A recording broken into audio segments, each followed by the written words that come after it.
درته وایي ته کباب واخیستله او جی کباب په څو باندې واخیستله 400 روپے کیلو په 400 روپے کیلو تاسو له راکړه صحیح شو دا موږ تلو مخه دا د فوډ عبدالوهاب صاحب موږ سره دی او د رحمان ټیم بهرحال تاسو په مخه یو دا مخې ته ګورو کاروایي کوو دا د فوډ والا چې دي دا وزن کوي وزن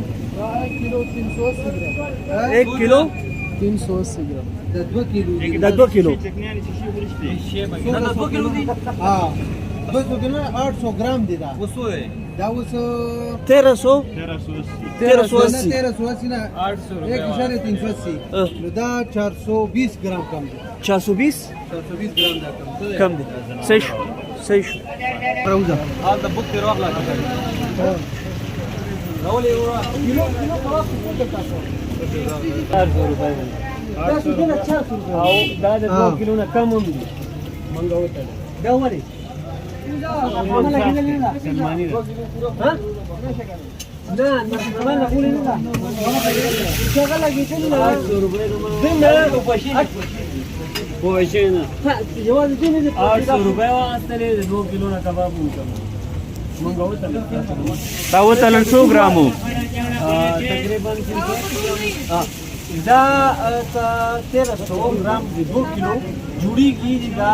800 ګرام شي دا 1600 جوړیږي 400 ګرام پاره کې څه لیکل دوستي سردار ته وای دا د کباب دا د خپل دا ولا دا خبره کیږي او څه 400 روپے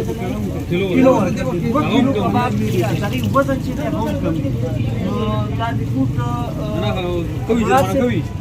تاسو په دې لږ کې بس وایي دا ظلم زیاتې را روان बिल्कुल रमजान दा बाखत हवा बजवर के 800 ग्राम 370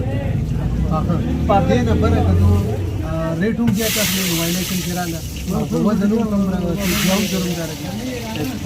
لو خدای د روپې ته واپس ورکړي څو غټ او د کباب هم کم دي कबाब هم پورا ویټ ولا برابر کړي वजन बराबर करेगा دې ته ونی سره باقي کباب وځي دا نه درنه کباب برابر کوي 60 روپے چې دی هغه نورې چې کومې زیات یا کس دي هغه راکړي 60 روپے دی 60 روپے वजन बराबर کله وزن برابر کوي کباب کا لگنا تا د نمی ته پوښتنه نرخنامه په څو باندې کې دی 400 مې به بار عام 350 خرڅيږي تاسو ولې 400 باندې ورکوي دوی نه چې دا کوم کباب دغه د رمضان د دغه ګران شي مانه 1000 روپے واسطه 2 کیلو کباب او هغه کباب هم کم دي او چې ګورم کې څه زیاته ځکه چې دا کباب چې دا 70 میلاو کیلو وزن چې دی هم پوره شو او په دې باندې د جرمانه چې دا سي دی الله دې منی او چرته چومې هر ځای کې نرخنامه چې دا غلګې دي درې سپوږ نرخنامه نه بغیر شي ما जी जी 400 रुपए किलो